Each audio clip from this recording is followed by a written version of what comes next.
Hello everyone, hello students, कैसे हो आप सब। मैं हूं आपका अपना दोस्त और टीचर रविंद्र सिंह और आज इलेक्ट्रिक चार्जेस एंड फील्ड्स के लेक्चर नंबर 14 में हम पढ़ने वाले हैं torque on an electric dipole placed in uniform electric field. मतलब जब हम किसी यूनिफॉर्म इलेक्ट्रिक फील्ड में, एक जैसे इलेक्ट्रिक फील्ड में किसी इलेक्ट्रिक डाइपोल को रखेंगे तो उसके ऊपर एक टॉर्क एक्ट करेगा। उसी टॉर्क के बारे में हमें आज के लेक्चर में पढ़ना है। स्टार्ट करते हैं आज का लेक्चर। सबसे पहले हेडिंग डालता हूं, फिर हम टॉपिक पढ़ते हैं। Torque on an electric dipole in uniform electric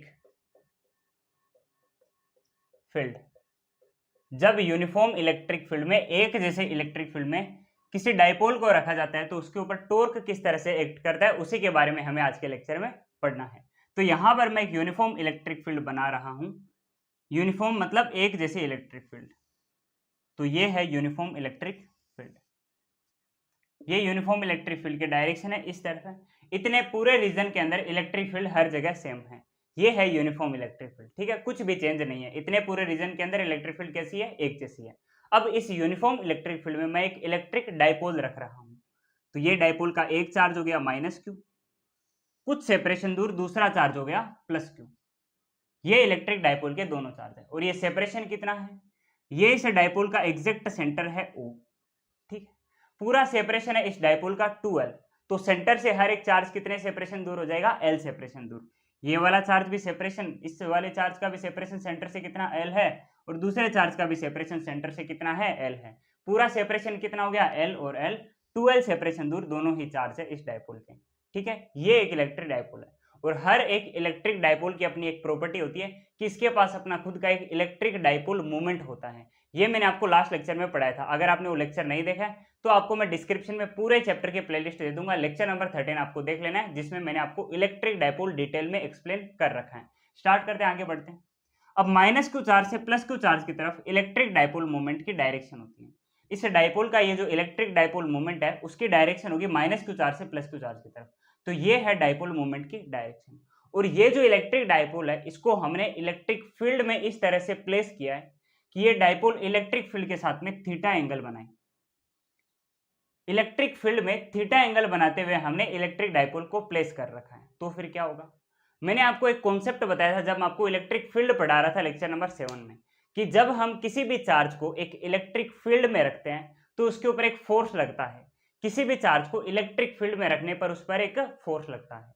अगर हम पॉजिटिव चार्ज को रखेंगे इलेक्ट्रिक फील्ड में तो इलेक्ट्रिक फील्ड की डायरेक्शन में ही फोर्स लगेगा। और अगर हम नेगेटिव चार्ज को रखेंगे इलेक्ट्रिक फील्ड की डायरेक्शन, इलेक्ट्रिक फील्ड में, तो इलेक्ट्रिक फील्ड की ऑपोजिट डायरेक्शन में उस पर फोर्स लगेगा। तो पॉजिटिव चार्ज पर इलेक्ट्रिक फील्ड की ही डायरेक्शन में फोर्स लगेगा और नेगेटिव चार्ज में इलेक्ट्रिक फील्ड की ऑपोजिट डायरेक्शन में फोर्स लगेगा।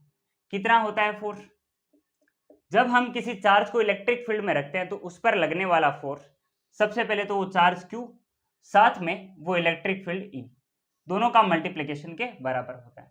चार्ज Q साथ में वो इलेक्ट्रिक फील्ड, ये दोनों मिलकर ही फोर्स बनाते हैं। तो +Q चार्ज के लिए ये हो गया Q साथ में इलेक्ट्रिक फील्ड E, ये फोर्स लगा है इलेक्ट्रिक फील्ड के डायरेक्शन में। और -Q चार्ज के लिए सबसे पहले मैंने चार्ज लिखा Q और साथ में इलेक्ट्रिक फील्ड लिखा E, ये QE फोर्स लग गया है इस डायरेक्शन में। अब आप ध्यान से देखो, ये डाइपोल एक सिस्टम है, ये पूरा एक डाइपोल है। डाइपोल के दोनों चार्ज पर इक्वल फोर्स लग रहा है। इस पर लग रहा है ये वाला फोर्स और इस पर लग रहा है ये वाला फोर्स। इक्वल फोर्स लग रहा है, ऑपोजिट डायरेक्शन में लग रहा है। एक लग रहा है इस डायरेक्शन में इलेक्ट्रिक फील्ड के डायरेक्शन में और दूसरा लग रहा है इलेक्ट्रिक फील्ड की ऑपोजिट डायरेक्शन में, मतलब उस तरफ। दो फोर्स इक्वल हो, ऑपोजिट डायरेक्शन में हो, वो एक दूसरे को कैंसिल आउट कर देते हैं। उस सिस्टम पर लगने वाला नेट फोर्स कितना हो जाता है, 0। तो यहां पर भी both forces of electric dipole cancel each other, and for dipole net force कितना हो जाएगा, 0 हो जाएगा। इस इलेक्ट्रिक डाइपोल के लिए नेट फोर्स हो जाएगा 0। हर एक चार्ज पर फोर्स लगेगा, इसके लिए इलेक्ट्रिक फील्ड के डायरेक्शन में और इस वाले चार्ज के लिए इलेक्ट्रिक फील्ड के ऑपोजिट डायरेक्शन में। दो फोर्स है एकदम इक्वल है, क्यू ई फोर्स इसके ऊपर लग रहा है, क्यू ई फोर्स इस पर लग रहा है, दोनों ऑपोजिट डायरेक्शन में है, तो हर एक चार्ज पर तो फोर्स है, इस पर भी है और इस पर भी है। लेकिन इस पूरे इलेक्ट्रिक डायपोल का ये जो सिस्टम है, इस पर लगने वाला नेट फोर्स कितना हो जाएगा, दोनों ये फोर्स एक दूसरे को कैंसिल आउट कर देंगे और नेट फोर्स हो जाएगा जीरो। समझ में आई बात? तो यहां पर लगने वाला ये नेट फोर्स कितना हो गया इलेक्ट्रिक डायपोल पर, जीरो। और नेट फोर्स जीरो होता है, इसका मतलब क्या होता है, नेट फोर्स जीरो का मतलब होता है इक्विलिब्रियम, इक्विलिब्रियम। और ये कैसी इक्विलिब्रियम है, ये इक्विलिब्रियम है ट्रांसलेशनल इक्विलिब्रियम, ट्रांसलेशनल इक्विलिब्रियम। इसका मतलब क्या होता है, इसका मतलब ये होता है कि अब ये जो आपको डाइपोल दिखाई दे रहा है, इस पर लगने वाला नेट फोर्स जीरो है, तो अब ये जो डाइपोल है ये कहीं पर भी आगे नहीं बढ़ पाएगा। जैसे हम किसी चार्ज को इलेक्ट्रिक फील्ड में रखते थे, मैंने आपको एक कॉन्सेप्ट सिखाया था कि ये इलेक्ट्रिक फील्ड है, इसके अंदर मैंने एक प्लस क्यू चार्ज को रख दिया, तो इस पर फोर्स लगेगा F equal to charge q साथ में इलेक्ट्रिक फील्ड E, और ये इस फोर्स की वजह से ये वाला चार्ज इस इलेक्ट्रिक फील्ड में आगे मूव करने लगेगा। तो हमने सीखा था projection of charge particle in electric field, हमने बोला था इलेक्ट्रिक फील्ड के अलोंग ये कैसे मूव करेगा या फिर उसके परपेंडिकुलर कैसे मूव करेगा। तो जब हम किसी चार्ज को इलेक्ट्रिक फील्ड में रखते हैं वो मूव करता है, लेकिन यहाँ पर ये डाइपोल पर लगने वाला नेट फोर्स कितना है, जीरो। नेट फोर्स कितना है, जीरो, तो ये आगे मूव नहीं करेगा, इसका ट्रांसलेटरी मोशन कितना हो गया, जीरो, ये कोई भी ट्रांसलेशन नहीं करेगा। तो हम बोल सकते हैं नेट फोर्स जीरो का मतलब ये डाइपोल किस में है, ट्रांसलेशनल इक्विलिब्रियम में, ये आगे ट्रांसलेट नहीं करेगा। तो फिर सर क्या होगा, इसके ऊपर कोई और काम नहीं होगा, अभी बताता हूं। आपको ये जो दो फोर्स लगते हुए दिखाई दे रहे हैं, पहले एक काम करते हैं, ये एक्स्ट्रा डिटेल को मिटाते हैं।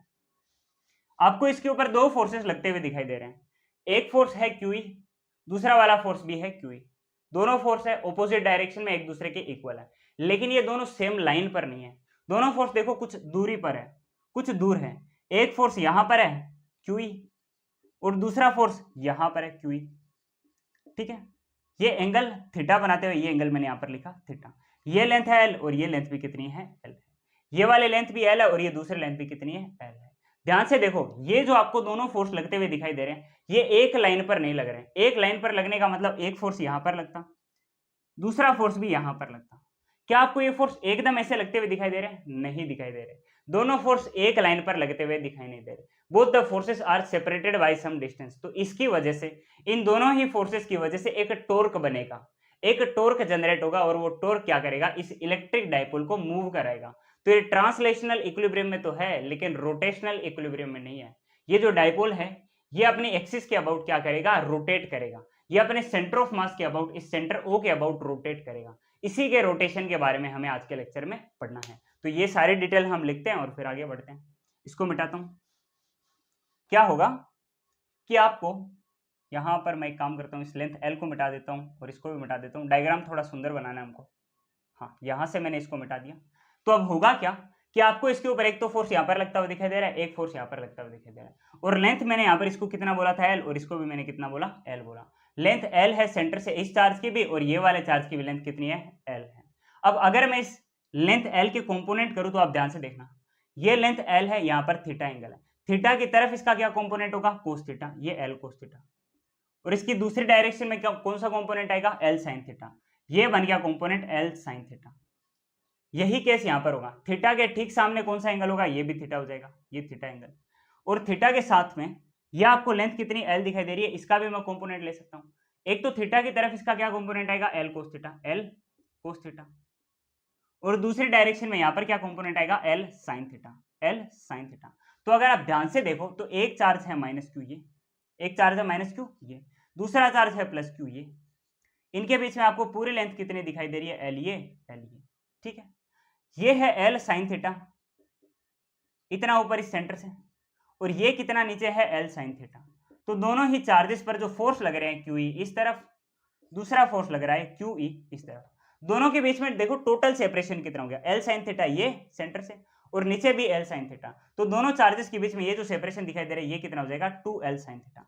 मतलब दोनों के दोनों जो चार्ज है इनके ऊपर लगने वाला जो फोर्स है वो सेम लाइन पर नहीं है, अलग अलग लाइन पर है। तो इसकी वजह से इसके ऊपर एक टॉर्क आएगा, और इसी टॉर्क की वजह से ये जो इलेक्ट्रिक डायपोल है ये रोटेट करेगा। ये है इसका कॉन्सेप्ट। अब ये कॉन्सेप्ट हम यहां पर लिखते हैं, अब ये कॉन्सेप्ट हम यहां पर लिखते हैं, both forces are not acting on same line, दोनों ही फोर्सेस सेम लाइन पर, एक ही लाइन पर एक्ट नहीं कर रही है। Both forces are separated by some distance. दोनों ही जो फोर्स है वो एक लाइन पर नहीं लग रही है, सेम लाइन पर नहीं लग रही है, कुछ ना कुछ डिस्टेंस से एक दूसरे से सेपरेटेड है। तो इसकी वजह से एक टॉर्क बनेगा, due to which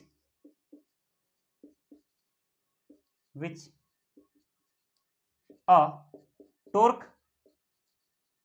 will act on dipole which will rotate dipole about an axis of rotation।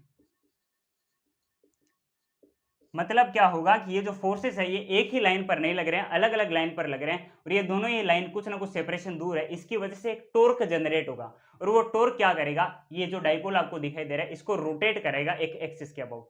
ये डाइपोल का जो रोटेशन है यही हमें आज के लेक्चर में पढ़ना है। इसको मिटाता हूं और इसकी हम डेरिवेशन करते हैं। इसको मिटाता हूं फिर हम इसकी डेरिवेशन करते हैं कि टॉर्क का कितना वैल्यू आएगा। नेट फोर्स कितना है, 0 है। नेट फोर्स 0 है, इसका मतलब यहां पर कोई भी ट्रांसलेशन नहीं होगा, आगे नहीं बढ़ेगा ये डाइपोल। तो सबसे पहले तो मैं एक डिटेल यहां पर लिख देता हूं, F net is equal to 0। ये तो 0 है, ट्रांसलेशनल इक्विलिब्रियम में है, ट्रांसलेशनल इक्विलिब्रियम में है। अब रोटेशन के बारे में हमें बात करनी है। नेट फोर्स 0 है, इसका मतलब ये ट्रांसलेशनल इक्विलिब्रियम में, इसका मतलब ये आगे तो नहीं मूव करेगा, बस ये अपनी जगह पर रोटेट करेगा। रोटेट किसकी वजह से करता है, टॉर्क की वजह से ये रोटेट करता है। तो हमें यहाँ पर टॉर्क के बारे में बात करनी है। टॉर्क का फॉर्मूला क्या होता है, सबसे पहले तो ये बताओ, perpendicular distance multiplied by force. R cross F पता होगा, हाँ सर इतनी बात तो पता है, आर क्रॉस एफ होता है। ये परपेंडिकुलर डिस्टेंस है, साथ में ये क्या, फोर्स। और हर एक टॉर्क की एक डायरेक्शन भी होती है। डायरेक्शन कैसे निकाली जाती है, place your right hand in direction of force and curl your right hand fingers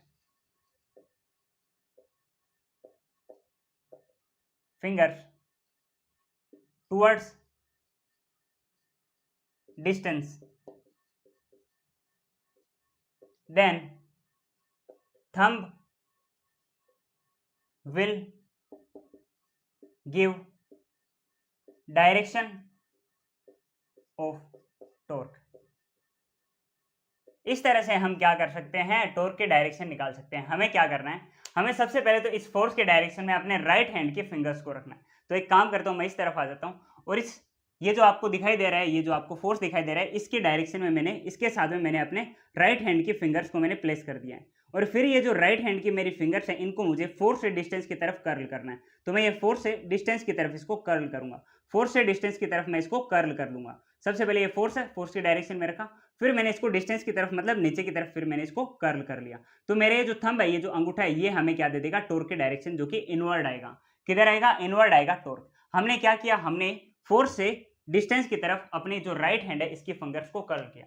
तो हमने फोर्स से डिस्टेंस की तरफ अपने राइट हैंड के फिंगर्स को कर्ल किया और हमें टॉर्क की डायरेक्शन क्या मिली, इनवर्ड मिली। हमने क्या किया सर, हम फोर्स से डिस्टेंस की तरफ गए, मतलब ध्यान से देखो हम किस तरफ मूव किए हैं, हम क्लॉकवाइज मूव किए हैं, क्लॉकवाइज मूव किए हैं। तो सबसे पहले हमें टॉर्क 1 मिलेगा, टॉ 1, जो कि किस डायरेक्शन में, क्लॉकवाइज हमें मूव करने पर मिला, इनवर्ड्स मिला।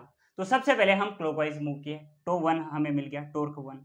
और साथ में अब यहां पर देखो, इस चार्ज के लिए ये फोर्स है, ये डिस्टेंस है, ये फोर्स है, ये डिस्टेंस है। मैंने क्या किया, मैं फोर्स के डायरेक्शन में मैंने क्या किया, अपने इस हाथ को रख दिया, ठीक है, ये राइट हैंड मैंने रख दिया फोर्स के डायरेक्शन में।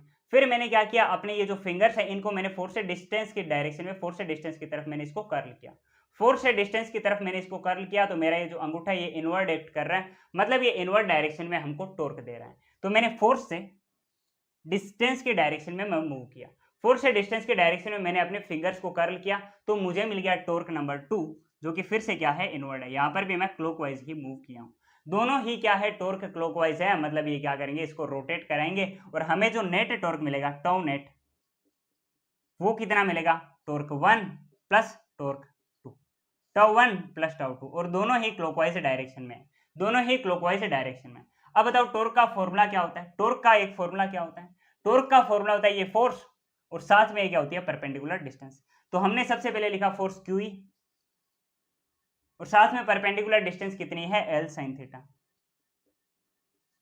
प्लस दूसरा टॉर्क कितना है, ये भी QE है और साथ में लेंथ कितनी है, डिस्टेंस कितनी है, L sin थीटा। दोनों इक्वल आपस में ऐड होकर 2QE L sin थीटा बना लेंगे, ये होगा टॉर्क, ये होगा टॉर्क। ये हमें टॉर्क की वैल्यू मिल चुकी है। अब ध्यान से देखो यहां से, एक तो ये 2 है, साथ में ये Q है और ये L है, ये मिलकर क्या बनाएंगे, ये डाइपोल मोमेंट बना लेंगे। डाइपोल मोमेंट का मैंने आपको लास्ट लेक्चर के अंदर फॉर्मूला बताया था, चार्ज मल्टीप्लाइड बाय लेंथ, ये 2L हो गई। ये क्या होता है, डाइपोल मोमेंट का फॉर्मूला। तो यहां से मैंने चार्ज Q लिया, ये 2 लिया और साथ में ये L लिया, दोनों को मिलाकर मैंने क्या बोल दिया, P बोल दिया। तो यहाँ पर टॉर्क का एक और फॉर्मूला आ चुका है, PE sin theta, PE sin theta, ये टॉर्क का एक और फॉर्मूला हमने बना लिया, PE sin थीटा। आगे का काम यहाँ पर करते हैं, आगे की डेरिवेशन यहाँ पर करते हैं। तो हमें टॉर्क का एक और फॉर्मूला क्या मिल गया, PE sin theta, PE sin theta, ये होता है टॉर्क का सबसे मेन फॉर्मूला। और ये जो PE sin थीटा है, इसको हम और क्या लिख सकते हैं, आपने वेक्टर प्रोडक्ट या फिर क्रॉस प्रोडक्ट के बारे में सुना है वेक्टर के, उसकी वैल्यू कितनी आती है, जब हम A vector cross B vector करते हैं तो हमें वैल्यू कितनी मिलती है, AB sin थीटा, या फिर हम B vector cross A vector करते हैं तो भी हमें वैल्यू कितनी मिलती है, AB sin थीटा वैल्यू मिलती है। तो ये जो आपको PE sin थीटा मिल रहा है, इसको या तो मैं P vector cross E vector लिख सकता हूं, या फिर मैं इसको E vector cross P vector लिख सकता हूं। वेक्टर फॉर्म में अगर मैं टॉर्क को लिखूं तो टॉ वेक्टर इक्वल टू, या तो ये होगा पहले टर्म या फिर दूसरे टर्म होगी, दोनों में से बताओ क्या होगी, या फिर दोनों ही हो सकती है। सर दोनों सेम ही तो लग रही है, P को पहले लिखो या बाद में लिखो, एक ही बात, नहीं, एक ही बात नहीं होती, दोनों एक दूसरे के ऑपोजिट होती है। देखो ध्यान से आप, अगर मैं, ये P वेक्टर की डायरेक्शन है डाइपोल मोमेंट की, ये डाइपोल मोमेंट की डायरेक्शन है P वेक्टर, यहां पर लिखता हूं मैं इसको, ये P वेक्टर की डायरेक्शन है और ये इलेक्ट्रिक फील्ड E वेक्टर की डायरेक्शन है।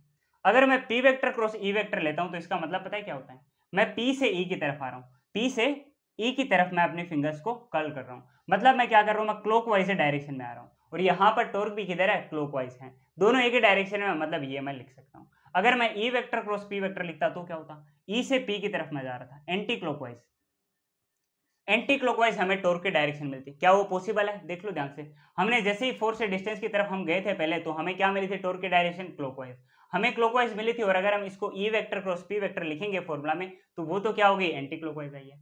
हमें मिली कितनी थी, क्लॉकवाइज, लेकिन हम यहाँ से कैलकुलेट कर रहे हैं, हमें कितनी मिलेगी, एंटी क्लॉकवाइज, वो तो पॉसिबल है नहीं, वो तो पॉसिबल है नहीं। तो हमें टॉर्क की डायरेक्शन क्या मिलेगी, हम जब P vector cross E vector लिखेंगे तभी हमें मिलेगी टॉर्क की असली डायरेक्शन। तो हम इसे वेक्टर फॉर्म में क्या लिख सकते हैं, टॉर्क को P vector cross E vector, P vector cross E vector, ये हमें टॉर्क टाउ वेक्टर मिल जाएगा। ये भी वेक्टर क्वांटिटी होती है टॉर्क, ठीक है, इसकी भी डायरेक्शन होती है, इसकी भी डायरेक्शन होती है। अगर हम P vector cross E vector P से E की तरफ जाएंगे तो हमें क्या मिलेगा, इनवर्ड मिल जाएगा टॉर्क। अगर हम E से P की तरफ जाते हैं तो हमें आउटवर्ड मिलेगा, बाहर की तरफ हमें मिलेगा टॉर्क, एंटी क्लॉकवाइज जाने पर, ठीक है। और यहाँ पर तो टॉर्क किधर है, क्लॉकवाइज ही है। क्लॉकवाइज के लिए हमें क्या करना होगा, P से E की तरफ आना होगा, P से E की तरफ आना होगा, तो टॉर्क किधर होगा, अंदर की तरफ होगा। बात समझ में आई, हाँ सर बात समझ में आ गई। इसको आप नोट करो फिर आगे बढ़ते हैं, इसको आप नोट करो फिर आगे बढ़ते हैं। P vector cross E vector, ये होता है टाउ वेक्टर का फॉर्मूला, ये होता है टाउ वेक्टर का फॉर्मूला, टॉर्क का फॉर्मूला। अब इसी की वजह से ये रोटेट करता है, इसके रोटेशन के बारे में बात करते हैं, इक्विलिब्रियम के बारे में बात करते हैं, सारे टॉपिक पढ़ेंगे, डिटेल में पढ़ेंगे, ध्यान से पढ़ेंगे। बढ़ते हैं आगे, इसको आप नोट करो, पहले नोट कर लो, टाइम दे देता हूँ आपको। तो एक तो टॉर्क का फॉर्मूला आ चुका है PE sin थीटा, और इसकी डायरेक्शन हमें मिल जाएगी P vector cross E vector से, ये इसका फॉर्मूला है, साथ में ये इसकी डायरेक्शन है। मिटा दे इसको। अच्छा, इसके अंदर कुछ 3-4 केसेस भी आते हैं, उनके बारे में बात करते हैं। एक तो केस है, यहां पर एंगल से रिलेटेड केस आएंगे। एक तो केस होगा केस नंबर 1, ये जो एंगल थीटा है ये 0 डिग्री हो, मतलब मैं ये जो आपको डाइपोल दिखाई दे रहा है इसको इलेक्ट्रिक फील्ड के अलोंग इसके साथ में रख दूं, तो क्या होगा, टॉर्क आपको मिल जाएगा पीई साइन 0 डिग्री, और साइन 0 की वैल्यू कितनी होती है, 0 होती है, तो आपको यहां से टॉर्क मिल जाएगा 0। एक आपको यहां से टॉर्क कितना मिल गया, 0। केस नंबर 2 होगा, अगर ये एंगल थीटा कितना हो, 90 डिग्री हो, थीटा एंगल क्या हो, 90 डिग्री। अगर एंगल 90 डिग्री होगा तो आपको यहां से ये मिलेगा टॉर्क पीई साइन 90 डिग्री, और साइन 90 की वैल्यू कितनी होती है, 1 मल्टीप्लाइड बाई पीई, मतलब यहां से हमें टॉर्क कितना मिल जाएगा, पीई। ये होता है मैक्सिमम टॉर्क, ये होता है मैक्सिमम टॉर्क, और ये जो 0 है ये होता है मिनिमम टॉर्क। और ये जो जब टॉर्क 0 होता है इसे हम बोलते हैं रोटेशनल इक्विलिब्रियम। ये होता है इक्विलिब्रियम, इक्विलिब्रियम। ये क्या होता है, इक्विलिब्रियम। इक्विलिब्रियम सिचुएशन जब क्या हो, टॉर्क 0 हो। इसके अलावा एक और होता है केस नंबर 3, जब एंगल हो 180 डिग्री, तो आपको यहां से टॉर्क कितना मिलेगा, टॉर्क आपको मिलेगा पीई साइन 180 डिग्री, और साइन 180 डिग्री की वैल्यू कितनी होती है, साइन 180 की वैल्यू होती है 0, तो आपको यहां पर भी टॉर्क कितना मिल जाएगा, 0 ही मिल जाएगा। ये भी क्या होती है, इक्विलिब्रियम ही होती है, इक्विलिब्रियम ही होती है।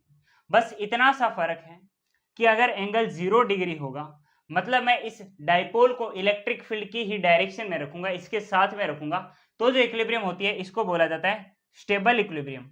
डिटेल में इसके बारे में थोड़ी देर रुककर बात करेंगे। और जब हम इस डाइपोल को इलेक्ट्रिक फील्ड के साथ में 180 डिग्री बनाते हुए रखेंगे, 180 डिग्री एकदम ऑपोजिट, अलोंग नहीं, 0 डिग्री नहीं, 180 डिग्री बनाते हुए रखते हैं, तो इस इक्विलिब्रियम को हम बोलते हैं अनस्टेबल इक्विलिब्रियम। अनस्टेबल इक्विलिब्रियम इसे हम कहते हैं। दोनों इक्विलिब्रियम के बारे में हम थोड़ी देर रुककर बात करेंगे। एक और होता है केस नंबर 4। केस नंबर 4 होता है जब एंगल हो 270 डिग्री। जब एंगल 270 डिग्री होगा, 270 डिग्री होगा, तो यहां पर भी हमें जो टॉर्क मिलेगा वो मैक्सिमम मिलेगा, जो कितना होगा, पीई ही होगा, पीई ही होगा, पी के इक्वल ही आएगा। ये टॉर्क भी कितना होगा, मैक्सिमम ही होगा। बस एक छोटा सा फर्क रहेगा कि इन दोनों ही टॉर्क की डायरेक्शन ऑपोजिट होगी। अगर ये वाला टॉर्क इनवर्ड है तो जो दूसरा टॉर्क है ये आउटवर्ड हो जाएगा। और ये चीज आप ऐसे भी समझ सकते हो कि साइन 270 की वैल्यू कितनी होती है, साइन 90 की वैल्यू तो 1 होती है, साइन 270 की वैल्यू कितनी होती है, -1 होती है।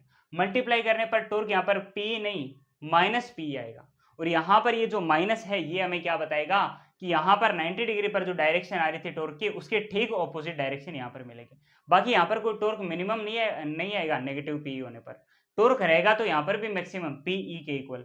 बस इतना सा फर्क हो जाएगा कि अगर एक जगह इनवर्ड है टॉर्क तो दूसरी जगह आउटवर्ड हो जाएगी उसकी डायरेक्शन। ये नेगेटिव उसकी डायरेक्शन को बताएगा। ठीक है, समझ में आ गई बात। तो 90 डिग्री और 270 डिग्री के केस में टॉर्क मैक्सिमम होता है पी ई के इक्वल, और 180 डिग्री साथ में 0 डिग्री के केस में टॉर्क क्या होता है, 0 होता है। इस टाइम में ये किस में होता है, इक्विलिब्रियम में होता है। इस टाइम में ये जो आपको डाइपोल दिखाई दे रहा है ये रोटेशनल इक्विलिब्रियम में होता है। ये बात समझ में आ गई। अगर 0 डिग्री एंगल है तो स्टेबल इक्विलिब्रियम है, मिनिमम टॉर्क, और अगर 180 डिग्री है तब अनस्टेबल इक्विलिब्रियम है। अनस्टेबल और स्टेबल का मतलब क्या होता है ये मैं आपको थोड़ी देर में समझा दूंगा। इसको मिटाते हैं, पहले 2-3 बेसिक क्वेश्चन कर लेते हैं। पहले कुछ बेसिक क्वेश्चंस कर लेते हैं।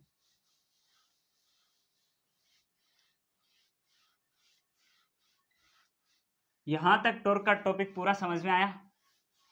हाँ जी सर, समझ में आ गया, सब समझ में आ गया। अब आगे बढ़ते हैं, हमें कुछ क्वेश्चन देखना है। एक तो सबसे पहले एकदम बेसिक क्वेश्चन हम लेते हैं ताकि आपको ये कॉन्सेप्ट दोबारा समझ में आए अगर कहीं पर भी कोई भी डाउट रहे तो। ये मैंने इलेक्ट्रिक फील्ड बना रखी है, यूनिफॉर्म इलेक्ट्रिक फील्ड है, एक जैसी इलेक्ट्रिक फील्ड। यहां पर मैं डाइपोल रख रहा हूं माइनस क्यू चार्ज, कुछ सेपरेशन दूर प्लस क्यू चार्ज। ये आपको एल डिस्टेंस, ये एल डिस्टेंस मिलेगी, ये सेंटर ओ है इस डाइपोल का, मतलब डाइपोल की पूरी लेंथ कितनी है, 2l है। ठीक है, और ये जो आपको डाइपोल दिखाई दे रहा है ये इस इलेक्ट्रिक फील्ड के साथ में एंगल कितना बनाएगा, एंगल ये बनाएगा थीटा इक्वल टू 60 डिग्री। कितना एंगल बनाएगा, 60 डिग्री ये एंगल बना रहा है। ठीक है, आपको बताना है torque equal to question, torque आपको बताना है नेट टॉर्क कितना आएगा बताओ। इस चार्ज पर लगेगा फोर्स इस तरफ क्यू, प्लस क्यू चार्ज पर इलेक्ट्रिक फील्ड के डायरेक्शन में फोर्स लगता है, माइनस क्यू चार्ज पर इलेक्ट्रिक फील्ड के ऑपोजिट डायरेक्शन में लगता है फोर्स। समझ में आ गया? ठीक है, ये लेंथ अगर एल है, ये लेंथ अगर एल है और ये एंगल कितना है 60 डिग्री है, तो इसका एक कंपोनेंट इस तरफ आएगा एल कोस 60 और एक कंपोनेंट इस तरफ आएगा L sin 60 डिग्री। यहां पर भी यही काम होगा। क्या काम होगा? इस एंगल के ठीक सामने ये वाला एंगल भी कितना है? 60 डिग्री। इसका एक कंपोनेंट तो लेंथ का हो जाएगा L cos 60 और दूसरा क्या हो जाएगा? L sin 60 degree. L sin 60 degree. तो एक ये हो गया डिस्टेंस या फिर लेंथ, और ये साथ में क्या है? फोर्स। इसके ऊपर एक टॉर्क लगेगा। नेट टॉर्क कितना होगा? ध्यान से देखो, इस चार्ज पर ये फोर्स लग रहा है और ये फोर्स के परपेंडिकुलर डिस्टेंस है। आप फोर्स से डिस्टेंस की तरफ अपने राइट हैंड के फिंगर्स को कर्ल करो। आप फोर्स से डिस्टेंस की तरफ आए, मतलब आप क्लॉकवाइज मूव किए। आप क्या किए? क्लॉकवाइज मूव किए, आपको टॉर्क 1 मिल गया, टाउ 1 क्लॉकवाइज। और फिर इसकी वजह से भी वही काम होगा, फोर्स से डिस्टेंस की तरफ आपको मूव करना है क्लॉकवाइज, आपको टाउ 2 मिल जाएगा, ये भी क्या है? क्लॉकवाइज। दोनों ही टॉर्क एक ही डायरेक्शन में, दोनों ही क्लॉकवाइज है, दोनों ही इनवर्ड मिलेंगे। जब मैं क्लॉकवाइज मूव करूंगा अपने राइट हैंड के फिंगर्स को, तो मुझे इनवर्ड टॉर्क मिलेगा, दोनों एक ही डायरेक्शन में। तो दोनों ही टॉर्क आपस में ऐड होकर हमें नेट टॉर्क देंगे, tau 1 plus tau 2, tau 1 plus tau 2, torque 1 plus torque 2। अब ये कैसे निकाला जाएगा? टॉर्क 1 क्या होगा? सबसे पहले हमने फोर्स लिखा, मल्टीप्लाइड बाई ये डिस्टेंस लिख दी। ये हमने क्यों लिखा? बिकॉज टॉर्क का फॉर्मूला होता है टॉर्क इक्वल टू, सबसे पहले आपको फोर्स लिखना है मल्टीप्लाइड बाय इसकी परपेंडिकुलर डिस्टेंस, मल्टीप्लाइड बाय इसकी परपेंडिकुलर डिस्टेंस। वेक्टर फॉर्म में लिखते हैं तो पहले आपको r लिखना होता है, फिर आपको क्रॉस लिखकर आपको f लिखना होता है। ये परपेंडिकुलर डिस्टेंस लिखिए, मल्टीप्लाई करके आपने साथ में फोर्स लिख दिया। तो आपने सबसे पहले लिखा इसका फोर्स, साथ में आपने इसकी डिस्टेंस लिख दी। यही काम टॉर्क नंबर 2 के अंदर होगा। चार्ज लिखा, इसकी इलेक्ट्रिक फील्ड लिखी, ये हो गया फोर्स, साथ में हमने डिस्टेंस लिख दी L sin 60, L sin 60। दोनों को आपस में ऐड कर दो, एक ही चीज है, तो ये हो जाएगा हमारे पास 2 QE L साथ में sin 60 डिग्री।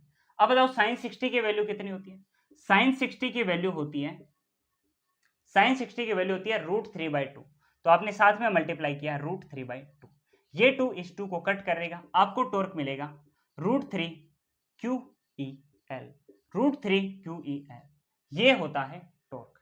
ये आपको टॉर्क का फॉर्मूला मिल चुका है। समझ में आया? हाँ सर समझ में आ गया। ये आपको टॉर्क का आंसर मिल चुका है। ये इतने टॉर्क की वैल्यू आएगी इस डाइपोल के लिए। आया समझ में? हाँ सर आ गया समझ में। बढ़े आगे, करें अगला क्वेश्चन। पहले आप इसको नोट कर लो, इसको आप नोट कर लो, आगे बढ़ते हैं। फिर इसको नोट कर लो। बस हमने दोनों ही फोर्स के लिए, पहले हमने बताया था कि ये ट्रांसलेशन नहीं करेगा, नेट फोर्स इस पर 0 हो जाएगा, और दोनों फोर्स सेम लाइन पर नहीं है, तो इसके ऊपर क्या लगेगा? टॉर्क लगेगा। हमने टॉर्क की वैल्यू लिखी इंडिविजुअल टॉर्क के लिए, टाउ 1, फिर हमने टाउ 2 की वैल्यू लिखी, और दोनों की वैल्यू हमने यहाँ पर क्या किया कि दोनों ही वैल्यू सेम है, तो हमने दोनों को ऐड कर दिया, 2 QEL साथ में sin 60 बन गया। sin 60 की फिर हमने वैल्यू रख दी, वैल्यू यहाँ पर रख दी, इसको कट किया, हमें मिल गया √3 QEL। ये हमें टाउ की वैल्यू मिल गई। बढ़े आगे, अगला क्वेश्चन करें। ठीक, ये तो एक आसान क्वेश्चन था, यहां से तो आपको कॉन्सेप्ट पूरा समझ में आ जाएगा। अब एक और क्वेश्चन मैं आपको देता हूं, जो भी ऐसा ही रहेगा, बस थोड़ा सा एक चेंज होगा उसके अंदर। अब आगे बढ़ते हैं, अगला क्वेश्चन करते हैं, क्वेश्चन नंबर 2। क्वेश्चन नंबर 2 है, यहां पर मैंने एक यूनिफॉर्म इलेक्ट्रिक फील्ड ले रखी है,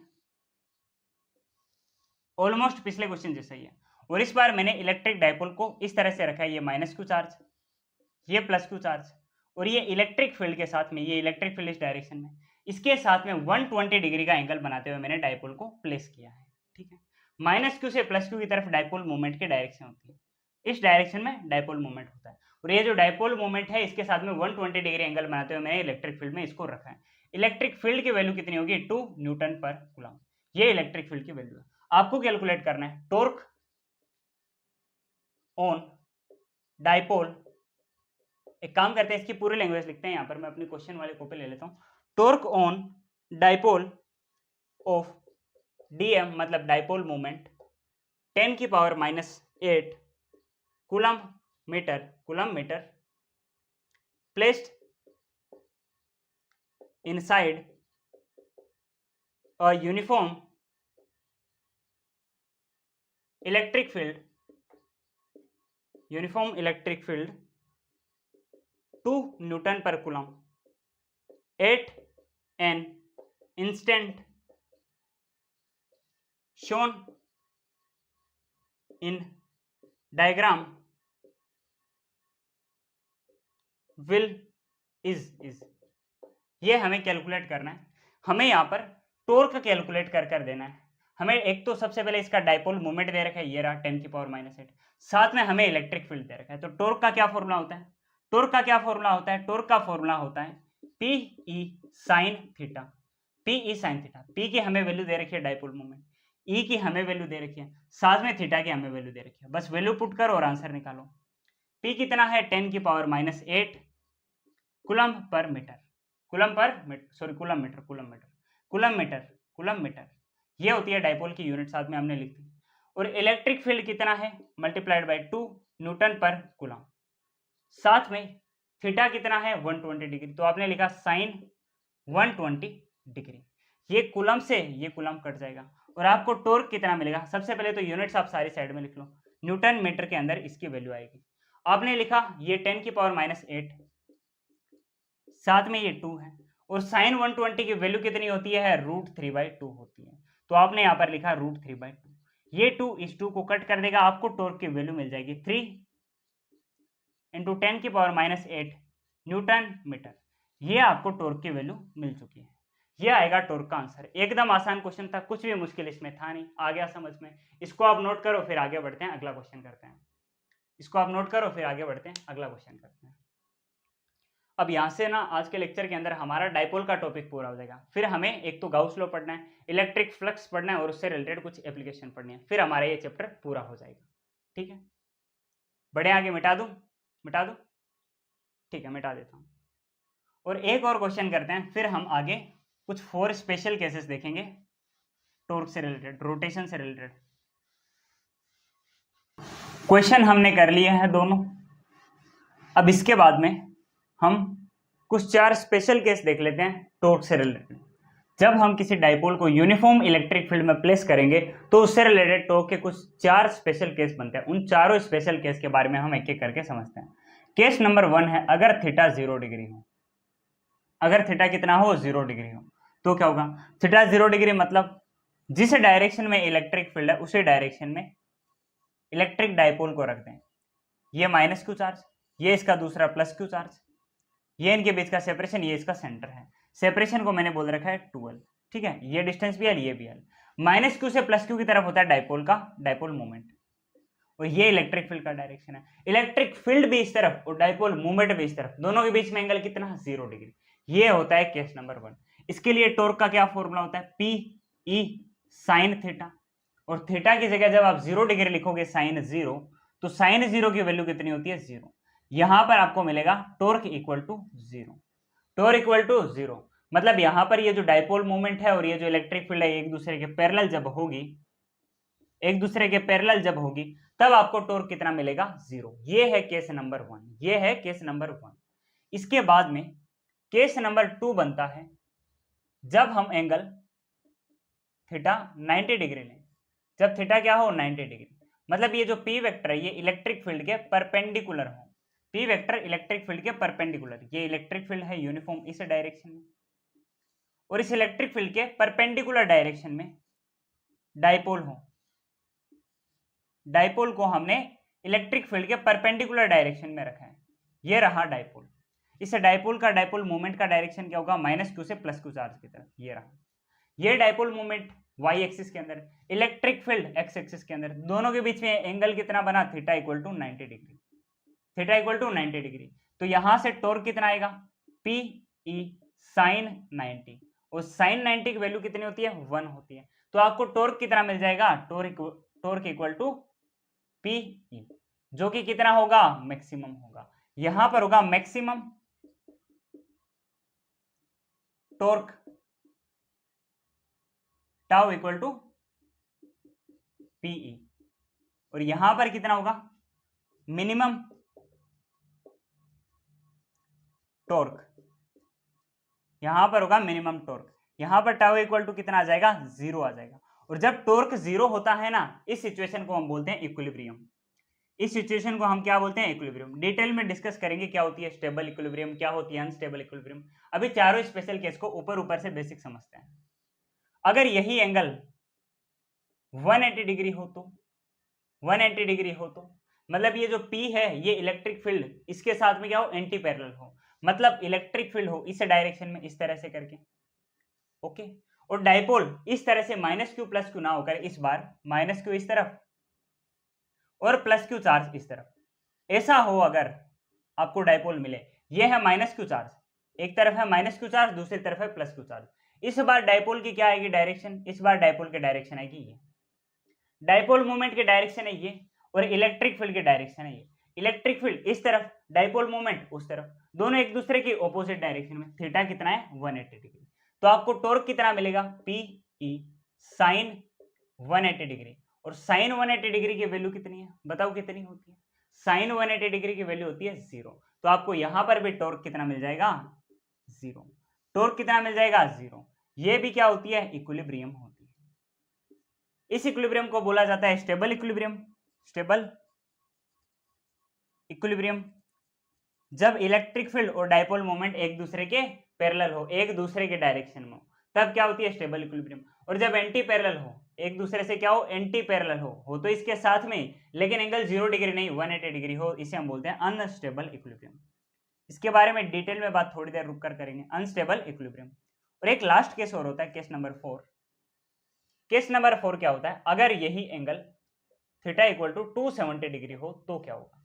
अगर थीटा 270 डिग्री होगा इसका मतलब ये होता है कि इलेक्ट्रिक फील्ड है इस डायरेक्शन में, ठीक है।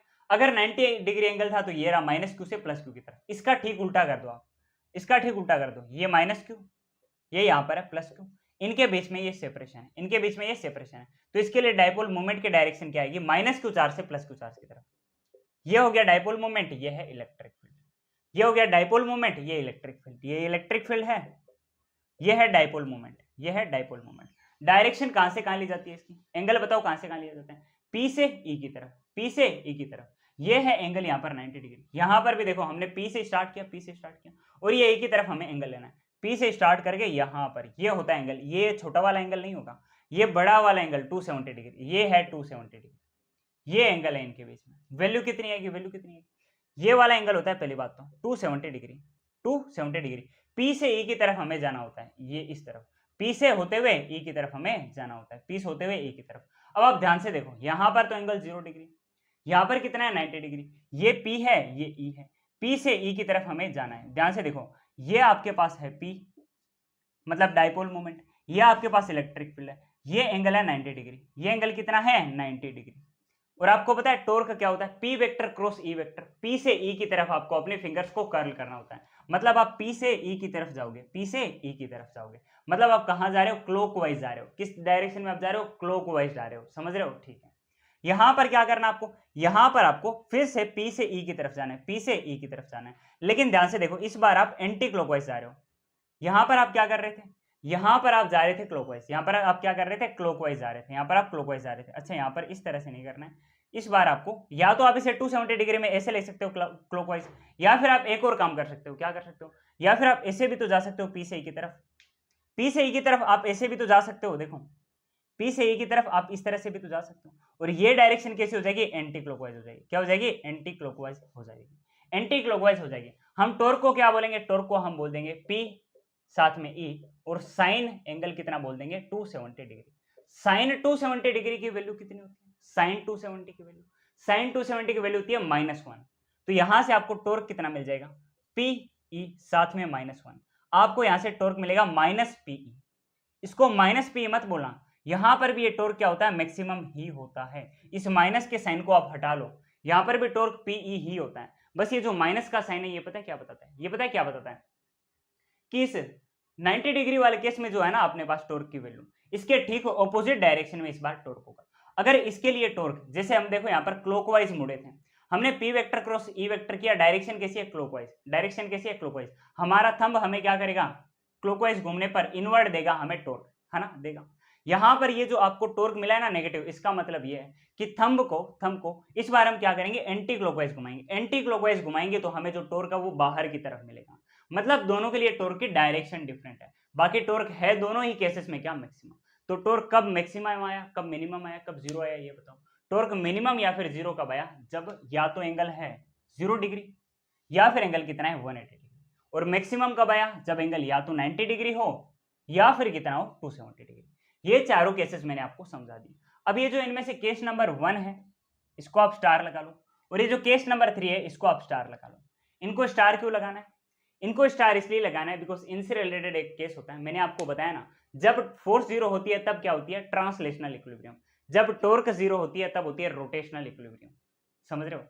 तो हमें इस इक्विलिब्रियम के बारे में अभी बात करनी है। ये इक्विलिब्रियम दो टाइप की होती है, एक होती है स्टेबल इक्विलिब्रियम, दूसरी होती है अनस्टेबल इक्विलिब्रियम। स्टेबल इक्विलिब्रियम तब होती है जब इलेक्ट्रिक फील्ड और ये जो डायपोल मोमेंट है एक दूसरे के पैरेलल होते हैं, जब एंगल 0 डिग्री होता है तब होती है स्टेबल इक्विलिब्रियम। और अनस्टेबल इक्विलिब्रियम होती है जब ये एंगल कितना हो? 180 डिग्री हो, दोनों एक दूसरे के एंटी पैरेलल हो। एक एक करके डिस्कशन करते हैं। इसको आप नोट करो, इसका आप स्क्रीनशॉट लो, बड़ा ही सुंदर हमने प्रेजेंटेशन यहाँ पर किया है। इसको आप नोट करो, फिर आगे बढ़ते हैं। इसको नोट कर लो, कर लिया नोट? स्क्रीनशॉट ले लो आप, इसका याद रहेगा आपको हमेशा। ठीक है, बढ़े आगे? मिटा दूं? मिटा देते हैं।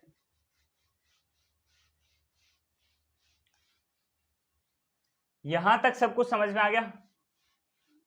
अब हमें इक्विलिब्रियम पढ़नी है दो केसेस के अंदर। जब एंगल 0 डिग्री होगा तब स्टेबल इक्विलिब्रियम, और जब एंगल 90 डिग्री होगा तब तो टॉर्क मैक्सिमम है, कोई इक्विलिब्रियम का केस नहीं होगा।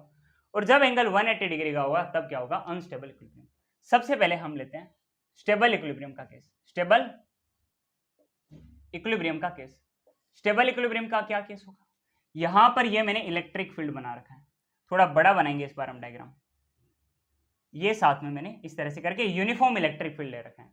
इसमें मैं क्या कर रहा हूं, ये इलेक्ट्रिक फील्ड की डायरेक्शन है, इसी के parallel theta equal to 0 degree पर मैं डायपोल रख रहा हूं। ये माइनस क्यू चार्ज है डायपोल का, ये डायपोल का ही प्लस क्यू चार्ज है, ये डायपोल का ही प्लस क्यू चार्ज है। ये इस डायपोल का सेंटर O है, ये डायपोल का सेंटर O है, यहां से लेंथ L है और यहां से भी लेंथ L है। ये हमने डायपोल को बना दिया, ये हमने डायपोल बना दिया। अब इस डायपोल पर क्या होगा? इलेक्ट्रिक फील्ड में हर एक चार्ज पर फोर्स लगेगा, ये फोर्स QE। इसके ऊपर क्या होगा? इलेक्ट्रिक फील्ड के ऑपोजिट डायरेक्शन में फोर्स QE लगेगा। दोनों फोर्स इक्वल है, ऑपोजिट डायरेक्शन में एक दूसरे को कैंसिल आउट करेंगे। एफ नेट कितना हो जाएगा? 0 हो जाएगा। एफ नेट कितना हो जाएगा? 0 हो जाएगा। अब क्योंकि यहाँ पर इलेक्ट्रिक फील्ड भी इस डायरेक्शन में, साथ में ये जो आपको दिखाई दे रहा है डायपोल मोमेंट इसका, ये भी इसी डायरेक्शन में है, तो थीटा कितना हो जाएगा? 0 डिग्री। थीटा 0 डिग्री है, इसका मतलब टॉर्क भी कितना हो जाएगा? 0 हो जाएगा। टाउ भी कितना हो जाएगा? 0। इसका मतलब ये क्या है? ये इक्विलिब्रियम का केस है।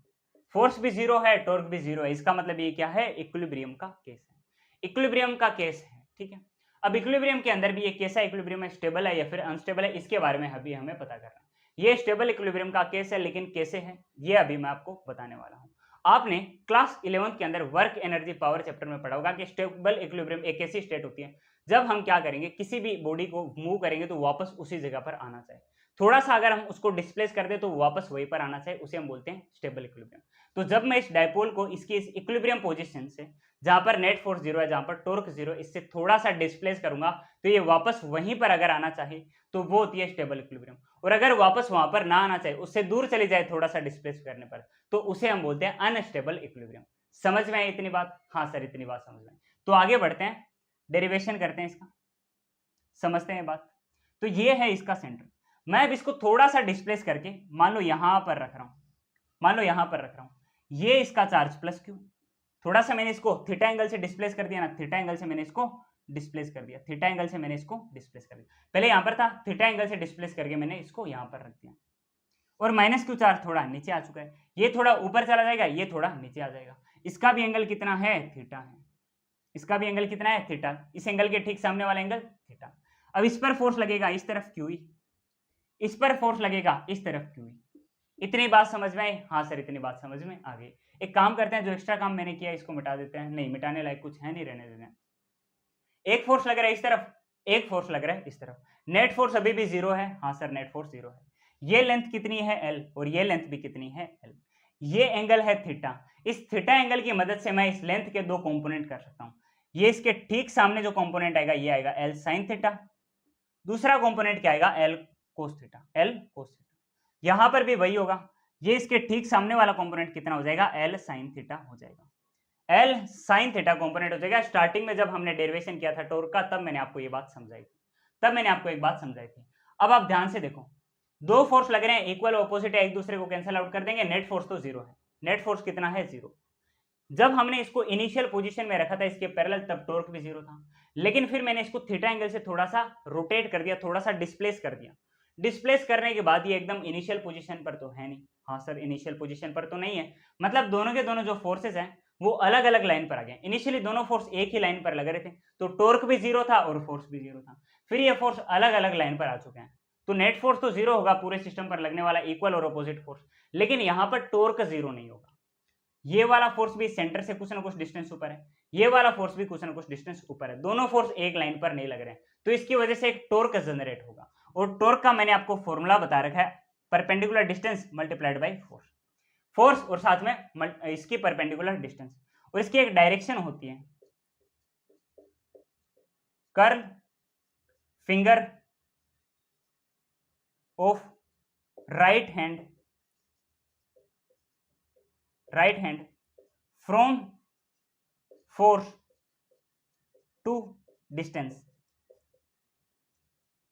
इसका मतलब ये हुआ कि आपको अपने राइट हैंड की जो आपकी जो फिंगर्स है, राइट हैंड की जो फिंगर्स है, इनको आपको फोर्स से डिस्टेंस की तरफ मूव करना है। तो मैं इस तरफ आ जाता हूं, इस तरफ आ जाता हूं, ये मेरे राइट हैंड, ये मेरा राइट हैंड है, इसको मैंने सबसे पहले फोर्स के डायरेक्शन में रखा, फोर्स के डायरेक्शन में रखा, फिर मैंने अपने इस राइट हैंड की इन फिंगर्स को इस डिस्टेंस की तरफ कर्ल किया, नीचे की तरफ मैंने इसको कर्ल कर दिया, ये फोर्स इससे लेकर मैंने यहां तक मैंने कर्ल कर दिया, इस डिस्टेंस तक मैंने इसको कर्ल कर दिया, इस तरह से मैंने इसको कर्ल कर दिया, इस तरह से मैंने इसको कर्ल कर दिया, इस तरह से मैंने इसको कर्ल कर दिया। जब मैं इसको कर्ल करूंगा तो मेरे जो थंब है ये मुझे टॉर्क के डायरेक्शन दे देगा, इस फोर्स की वजह से और इस डिस्टेंस की वजह से जो टॉर्क बनेगा उसका मेरे को डायरेक्शन दे देगा। इस तरह से इसको कर्ल करने से फोर्स को डिस्टेंस की तरफ मैंने इसको कर्ल किया तो मेरे को टॉर्क की डायरेक्शन मिल गई, इनवर्ड होगा। और देखो मैंने कर्ल देखो कौन से डायरेक्शन में किया, इस डायरेक्शन में मैंने इसको कर्ल किया, फोर्स से डिस्टेंस की तरफ।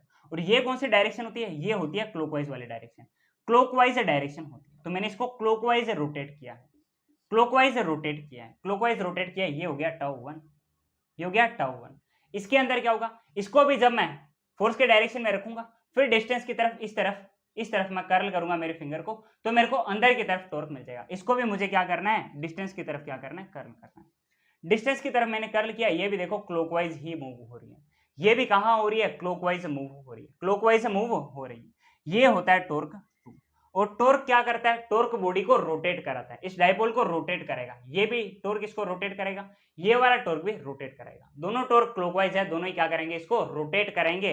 और रोटेशन किस तरफ होगा, जिस डायरेक्शन में ये देखो आपको दिखाई दे रहा है, कौन से डायरेक्शन में आपको रोटेट होता हुआ दिखाई दे रहा है, क्लॉकवाइज रोटेट होता हुआ दिखाई दे रहा है।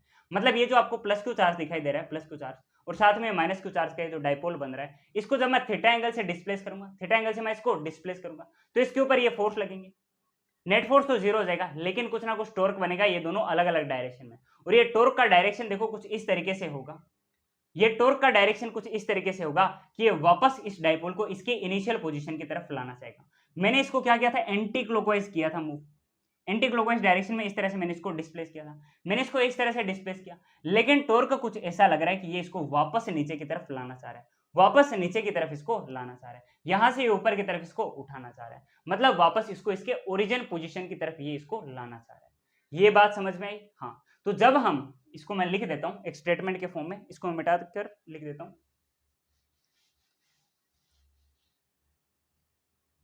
when we move an electric an electric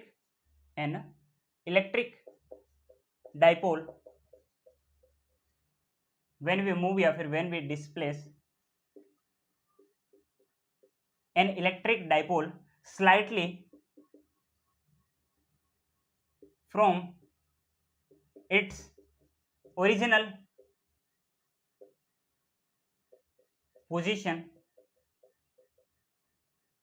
then the torque move it back towards equilibrium या फिर ओरिजिनल पोजीशन। ये क्या होती है, स्टेबल इक्विलिब्रियम होती है। और अगर if the torque does not move dipole back towards equilibrium means it is unstable equilibrium. इसका मतलब यह होता है कि जब हम किसी भी डाइपोल को एकदम इसके ओरिजिन पॉइंट के साथ में इस तरह से रखें, एकदम इलेक्ट्रिक फील्ड के साथ में रखें, 0 डिग्री एंगल पर रखें, उसके बाद में अगर हम इसको थोड़ा सा डिस्प्लेस कर दें, थोड़ा सा डिस्प्लेस कर दें, डिस्प्लेस करने के बाद इस पर टॉर्क इस तरह से लगे कि ये इसको वापस इसकी ओरिजिनल पोजीशन की तरफ लेकर आ जाए, तो ऐसी इक्विलिब्रियम क्या होती है? ऐसी इक्विलिब्रियम होती है स्टेबल इक्विलिब्रियम। इनिशियली जब हम क्या करते हैं, 0 डिग्री एंगल के साथ में एक डाइपोल को इलेक्ट्रिक फील्ड में रखते हैं, मतलब डाइपोल मूवमेंट और इलेक्ट्रिक फील्ड एक ही डायरेक्शन में, एंगल 0 डिग्री पर है, ऐसी सिचुएशन को हम क्या बोलते हैं? इक्विलिब्रियम सिचुएशन बोलते हैं। ऐसी सिचुएशन को हम क्या बोलते हैं? Equilibrium situation.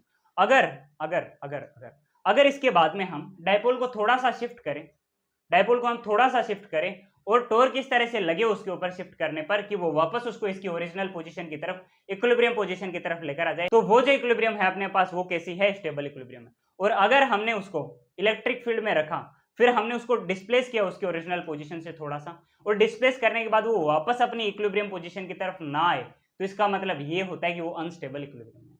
अनस्टेबल इक्विलिब्रियम के बारे में भी थोड़ी सी बात कर लेते हैं। इसको मिटा देता हूं, इसको मिटा देता हूं, इसको आप नोट कर लो, नोट कर लो, कर लिया नोट?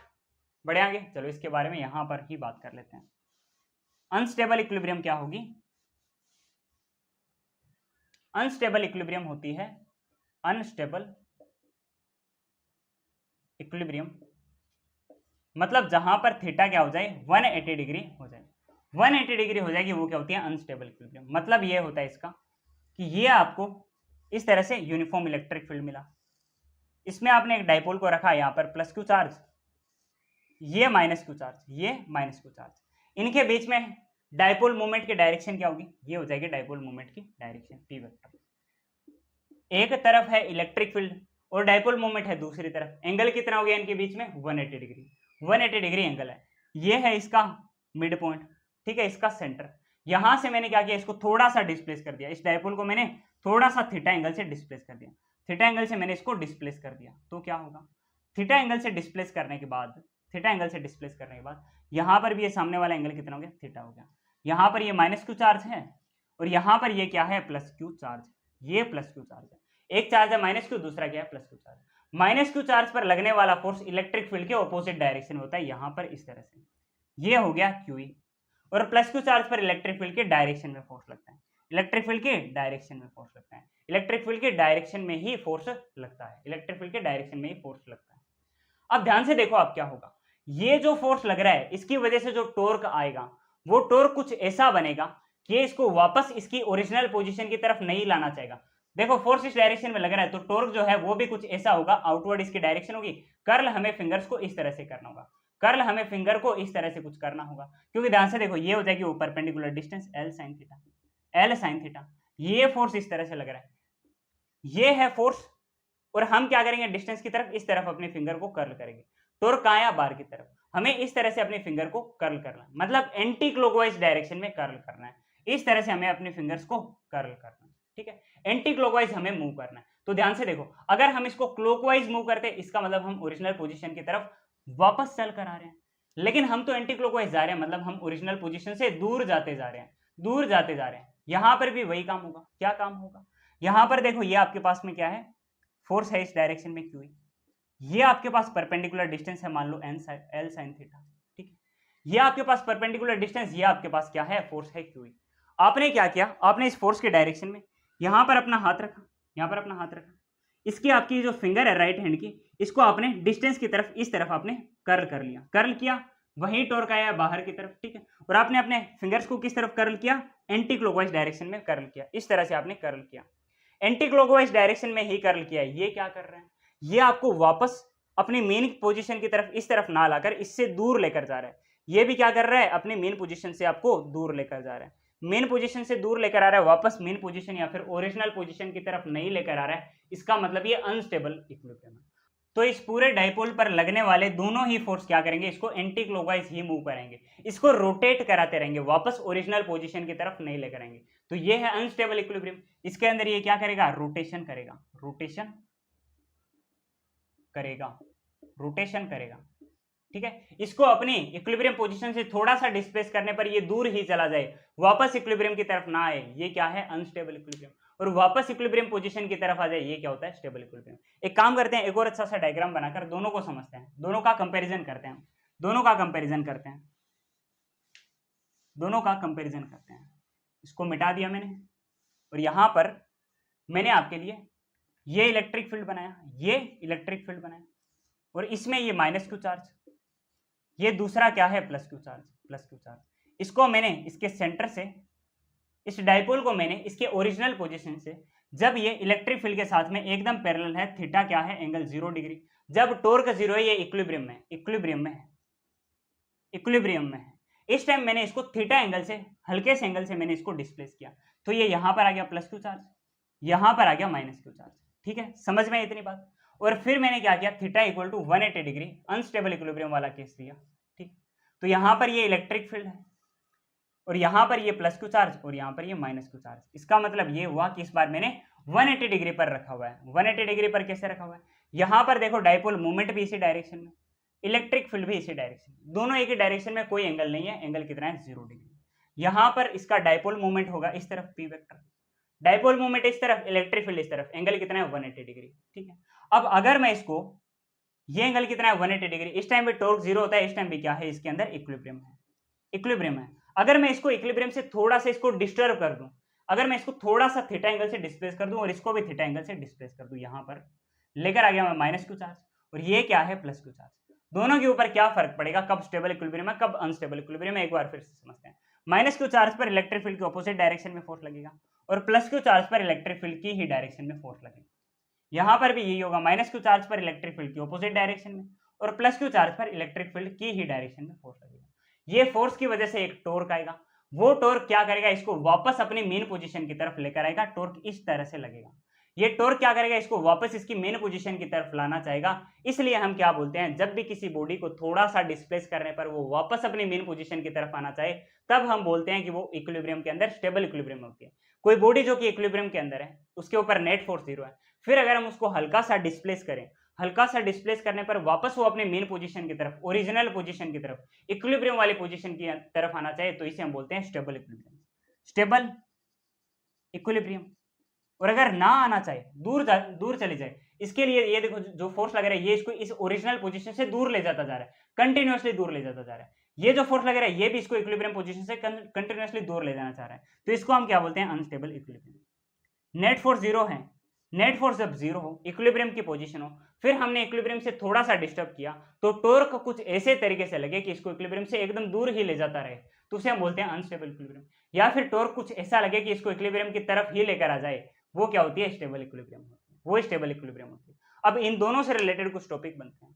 क्या टॉपिक बनते हैं, ये जो आपके पास स्टेबल इक्विलिब्रियम है, इससे रिलेटेड बनता है एक एसएचएम का क्वेश्चन, एसएचएम का क्वेश्चन। और साथ में ये जो अनस्टेबल इक्विलिब्रियम है, इसके अंदर भी केस होता है। क्या केस होता है कि ये देखो, हम जब नॉर्मली किसी को भी इस तरह से रखते हैं, किसी भी बॉडी को रखते हैं, मतलब किसी भी डाइपोल को इलेक्ट्रिक फील्ड के अंदर रखते हैं, तो वो रोटेट होगा, और रोटेशन से रिलेटेड बनता है एंगुलर एक्सेलरेशन का क्वेश्चन। पहले वो समझते हैं, फिर एसएचएम का क्वेश्चन करते हैं। एक जनरल केस हम लेते हैं, चारों इंपोर्टेंट केस तो हमने समझ लिए हैं, एक जनरल केस भी ले लेते हैं इसके बाद में। जनरल केस क्या है, ये मैंने इलेक्ट्रिक फील्ड लिया, ये इलेक्ट्रिक फील्ड, और फिर इलेक्ट्रिक फील्ड में मैंने इस तरह से एक डाइपोल रखा, ये प्लस क्यू चार्ज, ये दूसरा है माइनस क्यू चार्ज, एक प्लस क्यू चार्ज, दूसरा माइनस क्यू चार्ज। ये हमने लिया थीटा एंगल, ये इसका सेंटर है, ये लेंथ एल, और ये लेंथ भी कितनी है, एल है। डाइपोल मोमेंट इस डायरेक्शन में, पी वेक्टर, इलेक्ट्रिक फील्ड इस डायरेक्शन में। ठीक है, समझ में आया, हाँ सर समझ में आ गया। अगर मैं इसको यहां से रिलीज कर दूं, अगर मैं इसको, मैं क्या करूं कि किसी यूनिफॉर्म इलेक्ट्रिक फील्ड में मैंने एक डाइपोल को रखा, किसी एंगल पर रख दिया, या फिर एकदम परपेंडिकुलर रख दिया, या फिर एकदम मैंने 0 डिग्री पर रख दिया, किसी भी तरीके से मैंने एक डाइपोल को इलेक्ट्रिक फील्ड में रखा है। इसके बाद में मैं इसको रिलीज करूं, इफ रिलीज्ड, रिलीज करने पर ये क्या करेगा, ये देखो आगे ट्रांसलेट तो कर नहीं पाएगा, एफ नेट कितना हो जाएगा, इसके ऊपर 0 हो जाएगा। एक फोर्स इस डायरेक्शन में लगेगा, एक फोर्स इस डायरेक्शन में लगेगा, इक्वल एंड ऑपोजिट फोर्स एक दूसरे को क्या कर देंगे, कैंसिल आउट, नेट फोर्स कितना हो जाएगा, 0। तो ये आगे तो मूव नहीं कर पाएगा, क्या होगा, ये अपनी जगह पर रोटेट करेगा, अपने सेंटर ऑफ मास के अबाउट ये रोटेट करता रहेगा, विल रोटेट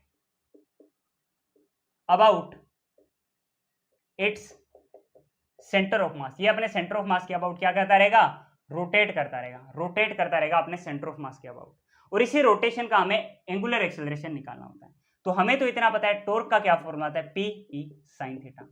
टॉर्क का क्या फॉर्मूला आता है इसके रोटेशन से related, P E sine theta. इसके लिए टॉर्क कैसा होगा, ये आपके पास है एल साइन थीटा कंपोनेंट आपने लिया था, और यहां पर भी एल साइन थीटा कंपोनेंट आया था, L sine theta.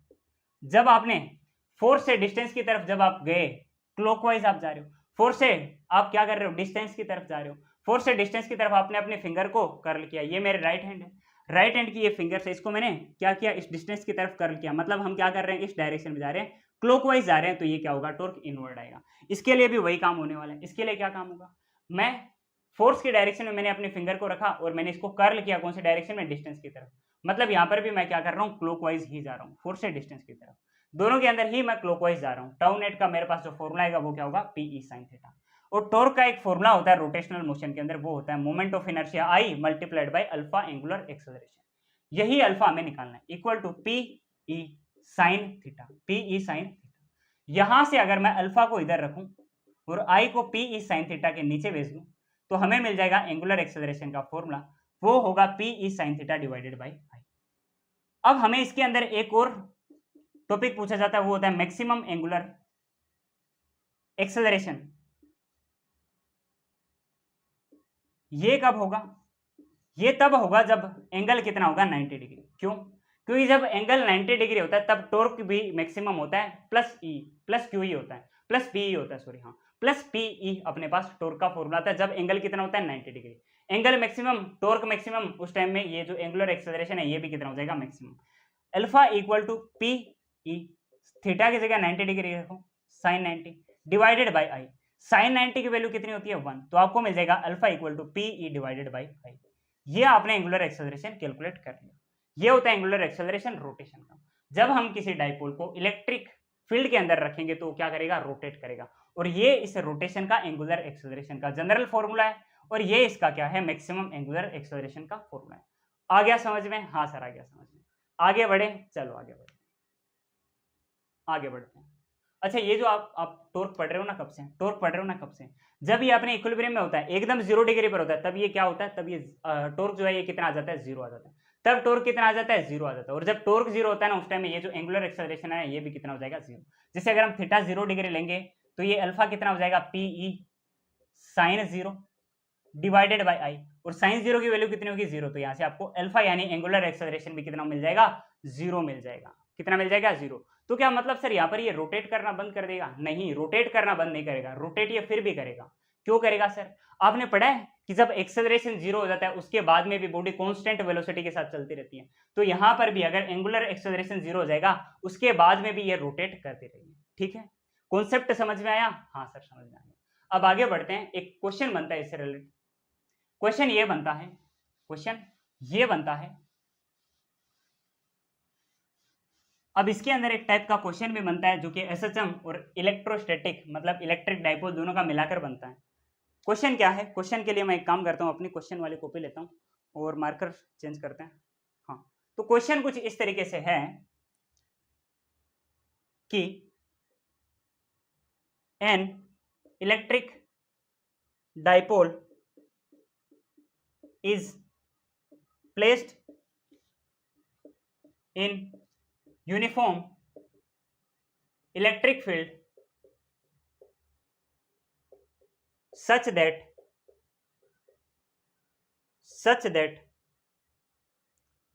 p vector मतलब dipole moment points towards electric field a vector. इसका मतलब ये हुआ कि जब हम एक इलेक्ट्रिक डाइपोल को प्लेस कर रहे हैं किसी यूनिफॉर्म इलेक्ट्रिक फील्ड में, सच दैट ये जो अपने पास डाइपोल है ये इलेक्ट्रिक फील्ड की ही डायरेक्शन में हो, मतलब क्या होगा कि दोनों के बीच में जो एंगल है वो 0 डिग्री है, 0 डिग्री वाला केस है। अब आपको आगे क्या दिया हुआ है क्वेश्चन के अंदर, आगे ये दिया हुआ है if dipole is slightly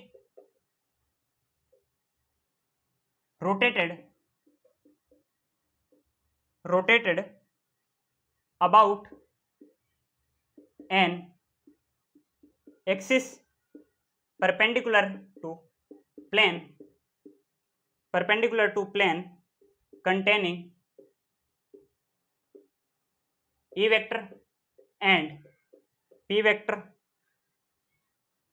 and passing through center of dipole execute SHM। हमें क्या करना है, हमें क्वेश्चन दे रखा है an electric dipole placed in a uniform electric field, ठीक है, such that dipole moment point toward electric field if dipole is slightly rotated about an axis perpendicular to plane containing electric field and dipole moment and passing through center of dipole execute SHM, find time period of oscillation। what is time period of oscillation? तो हमें time period बताना है इस oscillation का। Question में हमें यह बोल रखा है कि यहां पर मैंने एक इलेक्ट्रिक फील्ड ले रखी है, ये इलेक्ट्रिक फील्ड है। अगर मैं इलेक्ट्रिक फील्ड की डायरेक्शन ये देता हूं, इसी डायरेक्शन में मैंने एक डाइपोल ले रखा है, एकदम ओरिजिन पॉइंट है, जब थीटा क्या है 0 डिग्री, ये -q से +q की तरफ क्या होती है, डाइपोल मूवमेंट की डायरेक्शन होती है। दोनों एक ही डायरेक्शन में, थीटा क्या है 0 डिग्री, इस टाइम में जो टॉर्क है ये भी कितना आएगा 0 डिग्री, मतलब ये कैसी सिचुएशन है, इक्विलिब्रियम वाली सिचुएशन। फिर इसके बाद में ये डाइपोल का सेंटर है, इस सेंटर के अबाउट मैं इसको थोड़ा सा रोटेट कर दूं, स्लाइट डिस्प्लेसमेंट कर दूं, स्लाइट रोटेशन कर दूं। मैंने ये थीटा एंगल से इसको रोटेट कर दिया, तो थीटा एंगल से मैंने इसको रोटेट कर दिया, तो यहां पर ये आ गया +q चार्ज, यहां पर आ गया -q चार्ज, ठीक है, यहां पर -q चार्ज, यहां पर +q चार्ज। +q चार्ज पर इस तरफ लगेगा फोर्स और -q चार्ज पर इस तरफ लगेगा फोर्स। और मैंने आपको एक बात बोली थी, दोनों एक ही डायरेक्शन होते हैं, एंगल 0 डिग्री होता है, थीटा 0 डिग्री, तब जो टॉर्क 0 होता है इसको हम क्या बोलते हैं, स्टेबल इक्विलिब्रियम बोलते हैं, स्टेबल इक्विलिब्रियम बोलते हैं। अगर यही थीटा 180 डिग्री होता, डाइपोल मूवमेंट और इलेक्ट्रिक फील्ड ऑपोजिट डायरेक्शन में होते, तो अनस्टेबल इक्विलिब्रियम।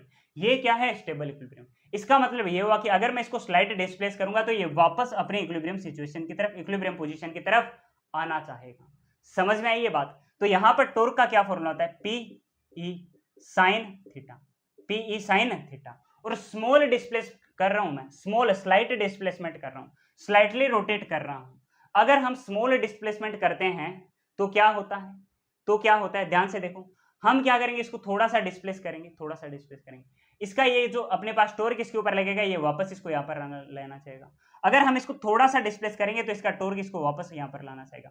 हमने इसको मेन पोजीशन से थोड़ा डिस्प्लेस किया, टॉर्क वापस यहाँ पर लेकर आ गया, लेकिन यहाँ पर आने के बाद ये रुकेगा नहीं, नीचे की तरफ थोड़ा और स्लाइड डिस्प्लेस हो जाएगा, लेकिन इसका जो टॉर्क है ये वापस इसको ओरिजिन की तरफ लाना चाहेगा, वापस इसको ऊपर की तरफ वो लेकर आ गया, और यहाँ ऊपर की तरफ आकर ये रुकेगा नहीं, वापस और ऊपर चला जाएगा, टॉर्क वापस नीचे लेकर आएगा। इस तरह से ये अपने मेन पोजीशन के पास, ओरिजिन पोजीशन के पास बार बार ये क्या करता रहेगा, ऑसिलेशन करता रहेगा, एसएचएम करता रहेगा। समझ में आई ये बात? हाँ सर समझ में आ गई। ये क्या करता रहेगा, एसएचएम करता रहेगा। इसी एसएचएम का हमें टाइम पीरियड कैलकुलेट करना है। कैसे कैलकुलेट करेंगे, स्लाइट डिस्प्लेसमेंट है तो ये एंगल कितना है, छोटा है, स्मॉल एंगल, तो हम क्या कर सकते हैं, साइन थीटा को ऑलमोस्ट नियर थीटा लिख सकते हैं। ये बात मैंने आपको बताई थी, जब स्मॉल एंगल का अप्रोक्सीमेशन लेते हैं तो हम साइन थीटा को ऑलमोस्ट थीटा लिख सकते हैं। तो हमने लिखा टॉर्क की जगह आई अल्फा, हमने इसको स्लाइट रोटेट किया ना, तो रोटेशन के लिए क्या होता है, एंगुलर एक्सेलरेशन भी होता है। टॉर्क का क्या फॉर्मूला होता है, moment of inertia multiplied by angular acceleration equal to p E, साथ में इसको मैंने साइन थीटा को क्या लिख दिया, थीटा लिख दिया, इसको मैंने थीटा लिख दिया। अल्फा को एक तरफ रखो, आई को आप नीचे भेज दो, alpha equal to p E divided by I, साथ में ये क्या है, थीटा, साथ में ये क्या है, थीटा। अब आप मेरे को एक बात बताओ, जब हम नॉर्मल एसएचएम पढ़ते हैं, क्लास 11 के अंदर आपने एसएचएम पढ़ा होगा, उसके अंदर नॉर्मल एक्सेलरेशन का क्या फॉर्मूला होता है, acceleration equal to omega square x होता है। पढ़ा है? हाँ सर पढ़ा है।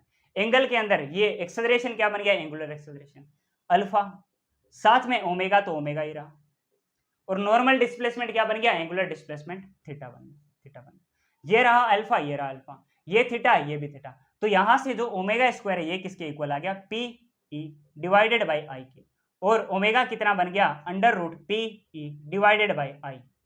क्या आपको इतना सब कुछ समझ में आया? हाँ सर इतना सब कुछ समझ में आ गया। तो आप मेरे को बताओ टाइम पीरियड का क्या फॉर्मूला होता है, 2 पाई बाई ओमेगा। तो आपको यहाँ से टाइम पीरियड कितना मिल गया 2 पाई डिवाइडेड बाई ये कर दो √PE/I। इसको डिवाइड करने पर ये I ऊपर आ जाएगा, PE नीचे रह जाएगा। आपको यहाँ से टाइम पीरियड ऑफ SHM भी मिल गया। ये इतना काम आपको करना था, ये इतना काम आपको करना था। यूनिफॉर्म इलेक्ट्रिक फील्ड में हमने डायपोल को रखा और इसके लिए टॉर्क का पूरा केस हमने पढ़ लिया है। अब अगर मैं नॉन यूनिफॉर्म इलेक्ट्रिक फील्ड में डायपोल को रखूंगा तो क्या होगा, ये हम अभी पढ़ने वाले हैं। और यूनिफॉर्म इलेक्ट्रिक फील्ड में डायपोल को रखने पर टॉर्क से रिलेटेड हमें दो इंपॉर्टेंट टर्म पता चलिए। जैसे यहाँ पर ये यूनिफॉर्म इलेक्ट्रिक फील्ड है, ये यूनिफॉर्म इलेक्ट्रिक फील्ड है, इसमें मैंने एक डायपोल को रखा, ये इसका -q चार्ज, दूसरा है इसका ये +q चार्ज। +q चार्ज पर इलेक्ट्रिक फील्ड की ही डायरेक्शन में फोर्स लगेगा QE और -q चार्ज पर इससे ऑपोजिट डायरेक्शन में लगेगा फोर्स QE। दोनों फोर्स इक्वल ऑपोजिट है, एक दूसरे को क्या कर देंगे, कैंसिल आउट। नेट फोर्स क्या होगा, 0। नेट फोर्स क्या होगा, 0। तो जब हम यूनिफॉर्म इलेक्ट्रिक फील्ड पढ़ते हैं तब जो नेट फोर्स है ये हर एक केस में क्या आएगा, 0। एफ नेट मस्ट बी 0, हम ये लिखेंगे, इसको मस्ट बी 0, हम ये इसको लिखेंगे। अच्छा, टॉर्क के बारे में क्या कहना है, टॉर्क 0 होगा या नहीं होगा, इसके बारे में बताओ। टॉर्क 0 हो भी सकता है और टॉर्क 0 नहीं भी हो सकता। 0 कब होगा और कब नहीं होगा, जब हम एंगल थीटा को कितना लेंगे, 0 डिग्री और साथ में 180 डिग्री लेंगे तो हमें ये टॉर्क 0 मिल जाएगा। और जब हम एंगल को 90 डिग्री साथ में 270 डिग्री लेंगे तब हमें ये टॉर्क 0 नहीं मिलेगा। तो टॉर्क 0 हो भी सकता है और नहीं भी हो सकता है। Torque tau net equal to 0, tau net is equal to 0 में और में नोट बी 0। जो टाउ नेट है ये 0 हो भी सकता है और नहीं भी हो सकता है। इक्वल टू 0 इसको नहीं लिखेंगे, इस तरह से इसको हम लिखेंगे, टाउ नेट में और में नोट बी 0। तो जो नेट फोर्स है ये नॉन यूनिफॉर्म इलेक्ट्रिक फील्ड में डायपोल को रखने पर तो 0 होगा। नेट फोर्स तो 0 होगा, लेकिन टॉर्क नेट 0 हो भी सकता है और नहीं भी हो सकता है। सो हम क्या लिखेंगे कि यूनिफॉर्म इलेक्ट्रिक फील्ड में डायपोल को रखने पर जो नेट फोर्स है दैट मस्ट बी 0 और टाउ नेट जो है नेट टॉर्क दैट में और में नोट बी 0। ये बात आपको पता चली है। अब सर ये याद रखना क्यों जरूरी है, बिकॉज इससे बड़ा तगड़ा बड़ा ही मस्त सा एक कॉन्सेप्चुअल क्वेश्चन बनता है जो कि नेट एग्जाम के अंदर और जेईई के अंदर दोनों में पूछा जाता है। और जब ये पूछा जाता है, जिस स्टूडेंट को ये कॉन्सेप्ट पता नहीं है वो नहीं कर पाता है। थ्योरी का क्वेश्चन बनता है, ये मैंने आपका एक थ्योरी का क्वेश्चन तैयार किया है, अभी मैं आपको क्वेश्चन करवाऊंगा अभी इसका। अब अगर हम नॉन यूनिफॉर्म इलेक्ट्रिक फील्ड की बात करें तो अब तक तो हमने यूनिफॉर्म इलेक्ट्रिक फील्ड पढ़ा है। अगर इलेक्ट्रिक फील्ड नॉन यूनिफॉर्म हो तो क्या होगा, देखते हैं क्या होगा। ये है non uniform electric field. Non uniform electric field मैंने इस तरह से आपके लिए बना रखी है। नॉन यूनिफॉर्म इलेक्ट्रिक फील्ड मतलब हर जगह एक जैसी नहीं है फील्ड। जैसे यहाँ पर देखो हर जगह फील्ड एक जैसी है, यहाँ पर एक जैसी नहीं है। यहाँ पर फील्ड ज्यादा होगी बिकॉज लाइंस क्या है, पास पास। यहाँ पर लाइंस दूर दूर है तो यहाँ पर फील्ड एक जैसी नहीं होगी। तो इसके अंदर मैंने यहाँ पर चार्ज रखा -q, इससे कुछ सेपरेशन दूर मैंने चार्ज रखा +q, ठीक है। यहाँ पर इलेक्ट्रिक फील्ड को मैंने बोला E1, यहाँ पर बोला E2। यहाँ पर देखो इलेक्ट्रिक फील्ड हर जगह सेम थी तो मैंने इसको E बोला। यहाँ पर हर जगह अलग अलग है, वेरी करेगी। इलेक्ट्रिक फील्ड नॉन यूनिफॉर्म है, हर जगह सेम नहीं है, तो यहाँ की इलेक्ट्रिक फील्ड को मैंने बोला E1 और यहाँ की इलेक्ट्रिक फील्ड को मैंने बोला E2। दोनों इस डायरेक्शन में। -q चार्ज पर इलेक्ट्रिक फील्ड की ऑपोजिट डायरेक्शन में लगेगा फोर्स। हमने लिखा इसका चार्ज Q, साथ में इस तरफ की इलेक्ट्रिक फील्ड E1 और इस चार्ज पर इलेक्ट्रिक फील्ड की ही डायरेक्शन में लगेगा फोर्स, चार्ज Q साथ में इलेक्ट्रिक फील्ड E2। तो यहाँ पर क्या नेट फोर्स 0 होगा, नहीं होगा। नेट फोर्स यहाँ पर 0 हो भी सकता है और नहीं भी। अगर डायपोल के दोनों पॉइंट एकदम पास पास है, जहां पर इलेक्ट्रिक फील्ड एकदम सेम है, तो फिर तो यहाँ पर हो जाएगा नेट फोर्स 0। और अगर नहीं है, इलेक्ट्रिक फील्ड हर जगह अलग अलग है, तो नेट फोर्स बताओ कितना होगा, QE2 -QE1। तो यहां से नेट फोर्स 0 हो भी सकता है, नहीं भी हो सकता है। अगर ये इलेक्ट्रिक फील्ड सेम होती, ऑलमोस्ट सेम होती, तो यहाँ पर नेट फोर्स 0 हो सकता था। अगर नहीं है सेम तो नेट फोर्स 0 नहीं हो सकता। तो एफ नेट में और में नोट बी 0। नेट फोर्स 0 हो भी सकता है और नहीं भी हो सकता है। Where is uniform electric field के केस में जो नेट फोर्स है ये 0 था ही, that must be 0। Net force 0 होता ही है यूनिफॉर्म इलेक्ट्रिक फील्ड के केस में, बिकॉज यहाँ पर E1 E2 का कोई केस है ही नहीं, यहाँ पर बस इलेक्ट्रिक फील्ड E है। यहाँ पर E1 और E2 है, अलग अलग इलेक्ट्रिक फील्ड है तो फोर्स भी अलग अलग, इसलिए जो अलग अलग फोर्स है ये कैंसिल आउट होने पर भी नेट फोर्स जीरो नहीं होगा, एक दूसरे से सब्ट्रैक्ट होने के बाद में नेट फोर्स जीरो नहीं होगा। अच्छा, टाउ नेट के बारे में क्या कहना है? टाउ नेट, टाउ क्या होता है? टाउ होता है r cross F, perpendicular distance multiplied by force, multiplied by force. अब अगर ये जो फोर्स है यही जीरो नहीं है तो फिर टॉर्क तो कैसे ही जीरो होगा? अगर नेट फोर्स ही जीरो नहीं है टॉर्क तो फिर कैसे ही जीरो हो जाएगा? तो यहां से जो टाउ नेट है ये भी में और में नोट बी जीरो, ये भी जीरो हो भी सकता है और नहीं भी हो सकता है। इसके लिए भी आपको ये याद रखना है कि जो टॉर्क है ये जीरो हो भी सकता है अगर कोई केस पॉसिबल हुआ जहां पर नेट फोर्स जीरो है, तो अगर नेट फोर्स जीरो होगा तो फिर हमें देखना होगा कि टॉर्क जीरो है या नहीं, वही हम एंगल वाले केसेस देखेंगे, वहां पर टॉर्क जीरो हो भी सकता है और नहीं भी हो सकता है। तो हमें दो बातें पता चली, अगर यूनिफॉर्म इलेक्ट्रिक फील्ड है, यूनिफॉर्म इलेक्ट्रिक फील्ड, तो नेट फोर्स जीरो होगा, टॉर्क जीरो हो भी सकता है और नहीं भी हो सकता है। अगर नॉन यूनिफॉर्म इलेक्ट्रिक फील्ड है तो फोर्स जीरो हो भी सकता है, नहीं भी हो सकता है, टॉर्क भी जीरो हो भी सकता है और जीरो नहीं भी हो सकता है। ये है पूरा केस यूनिफॉर्म इलेक्ट्रिक फील्ड का और नॉन यूनिफॉर्म इलेक्ट्रिक फील्ड का, दोनों का ही। जब हम इसके अंदर एक डाइपोल को रखेंगे तो क्या इसके अंदर जो नेट फोर्स है वो जीरो होगा या नहीं होगा, टॉर्क जीरो होगा या नहीं होगा, इसके बारे में हमने डिटेल में पढ़ लिया। एक क्वेश्चन कर ले इससे रिलेटेड, एक थ्योरी का क्वेश्चन बनता है, यहां से क्वेश्चन कर लेते हैं, इसको आप नोट करो, इसको आप नोट करो, कर लिया नोट? चलो बढ़ते हैं।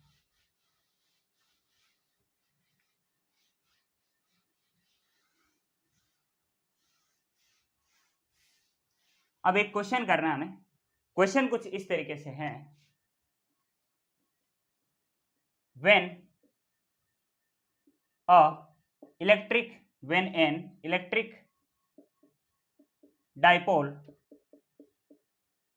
is placed in uniform electric field, then which of the following is not true? आपको चार ऑप्शन दे रखे हैं। Option A, F net must be zero. Option number 2 है tau net must be zero. ये बड़ा शानदार क्वेश्चन मैं आपको करा रहा हूं, ये बड़ा ही शानदार क्वेश्चन होता है कॉन्सेप्चुअल थ्योरी का। ये डाइपोल को जब हम टॉर्क के अंदर, डाइपोल को हम इलेक्ट्रिक फील्ड में रखेंगे तो उससे रिलेटेड टॉर्क का बड़ा ही शानदार कॉन्सेप्चुअल क्वेश्चन है, ठीक है ना? इसको ध्यान रखना, इसको भूल मत जाना, इग्नोर मत कर देना इस क्वेश्चन को, अदरवाइज नेट के अंदर क्वेश्चन पड़ा आप कर नहीं पाओगे, ठीक है, अगर आपने नहीं देखा इसको तो। Tau net